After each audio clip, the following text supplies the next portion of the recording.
মসজিদের কাছে আমলকি ভালোই আপনি মিষ্টি। কি শুরু করছেন? আপনি তো আমার টাকাটাই দিলেন না এখন পর্যন্ত। নেন আমলকি খান। আরে রাহেন, আপনার আমলকি টাকা কবে দেবেন তাই কোন। কিসের টাকা জানি? কিসের টাকা বুঝতেছেন না? আপনার কাছে যে 50,000 টাকা পাই সেটা কবে দেবেন তাই কোন। 50,000 টাকা আপনার ধরতে পারে কবে নিলাম? আমি তো কোনো টাকা পয়সাই নেই। আপনি তো আমার কাছ থেকে টাকা নেন নাই, কিন্তু আপনার যে পাওনা টাকা আমি পরিশোধ করছি সে টাকা আপনি আমার দেবেন না। আপনি যারে টাকা দেন তার সাথে যে বোঝেন আমি কোনো টাকা পয়সা দিতে পারবো না। 1 টাকা 2 টাকার বিষয় না, 50,000 টাকা পাই আপনার কাছে। টাকা না দিলে কিভাবে নেওয়া লাগে তা আমি দেখতেছি। আইসে হুমকি দিতি। ও কোন জায়গাতে আমার কি করে আমিও দেখে নিবানি। একটা কাজে ইমার্জেন্সি টাকা লাগবে, এই জন্যই তোর কাছে কিছু টাকা চাইছি।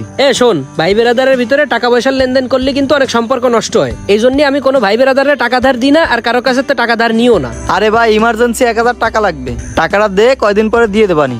এত ইমার্জেন্সি টাকা লাগবে তা তোর আব্বার কাছে চা, না হলে তোর আত্মীয় স্বজন কারো কাছে নে। আরে আব্বার কাছে টাকা চাতে গেলি তো জিজ্ঞেস করবে না টাকা দিয়ে কি করবি, তখন কি কবানি, এই জন্যই তো তোর কাছে চাচ্ছি।